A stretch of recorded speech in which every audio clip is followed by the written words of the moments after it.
इनसे पैसा न ले। मतलब जे गरीब हो ना देवे लायक हो पैसा ना दे, उनके फ्री में पानी आप लोग दिया। लेकिन जो देवे लायक है 10, 20, 30, 40 रुपया तक वो अपने हिसाब से हर महीने प्रधान जी के यहाँ जमा करे। वो पैसा का हुई, वो पैसा आपको प्रधान जी के पास खाते में रही, योजना का खाता खुल लिए थे वही में रखे हैं। वो सारा पैसा लतवा से छुए।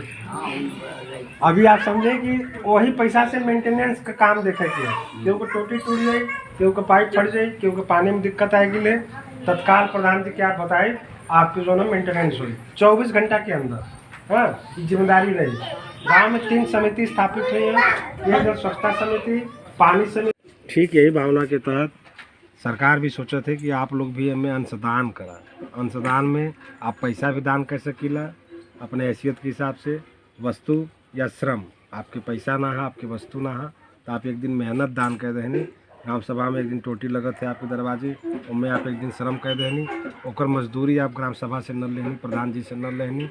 वो पैसा आपको जो ना ये वाले खाते में आज जो से योजना का संचालन हो गया, वो पैसा आपको जो महीना का जमा हो या जो आपकी तरफ से दान जाता वो पैसा प्रधान जी के पास अकाउंट खोली सचिव जी का, उनकर सा खाता रही, उनमें रखल जाए। सुन ले बस 2 मिनट और फिर बातचीत करल जाए मन, बस 2 मिनट और उनमें रखल जाए। वो पैसा के यूज का हुई सरकार के पास ना जाए, वो पैसा आपके गांव में प्रधान जी के पास ही रही। और खर्च कहाँ हुई, आपका टोटी टूट जाए, पाइप फट जाए, मेंटेनेंस का आवश्यकता है, वह पैसा तत्काल निकली आपको मेंटेनेंस हुई। 24 घंटा के अंदर में वो सुनिश्चित करना है कि फलाने के बिगड़ रहा बन गल। ये बदे कि पिए वाला पानी अगर आपको ना बना था, 2-3 दिन अगर बिगड़ल रहता तो आप पानी कहाँ से पिए, और नाम आपको मिली पानी तो हैंडपम्प को पानी जाके पिए जो पानी पिए ला ना हो।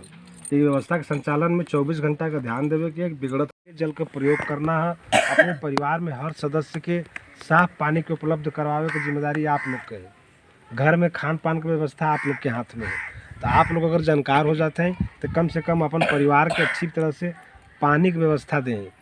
और दिनचर्या में आप केवल एक निगाह मारी अपने दिन भर में आपके कहाँ दोष आवत हो खाना पीना में, कहाँ से बीमारी, खांसी, जुकाम, बुखार, तमाम तरह के एलर्जी, तमाम तरह का चमड़ी का दोष, पेट का दोष, कहाँ से बॉडी में इन्फेक्शन पहुँचत है आपके, कहाँ से लीकेज है। जब ध्यान दे निरीक्षण करब तो केवल पानी के पाइप, पानी साफ के ही हाथ के जो ना साफ रखे। ये 2 चीज़ अगर जीवन में सही से होता, कहीं से बीमार हो कोनो पहले का आदमी बलवान होत रहना, बलवान होत रहना, कैसे होत रहना। आज का आदमी काहे कमजोर हो गया, उनसे सुविधा तो ज़्यादा लेते हैं। पहले का आदमी तो असुविधा रहना, कहीं हैंडपम्प ना रहना, सबमर्सिबल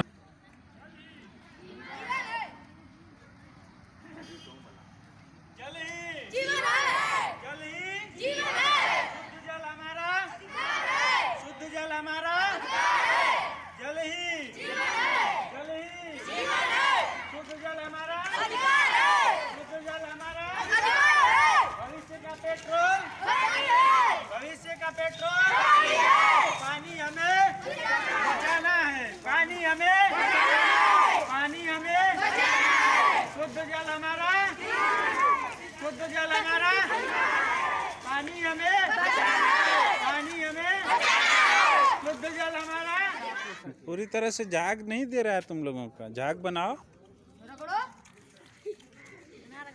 दोनों हाथों की उंगलियों को बारी बारी से ऐसे साफ करते हैं, ठीक है। इसके बाद अंगूठे की बारी आती है, अंगूठा ऐसे रगड़ते हैं।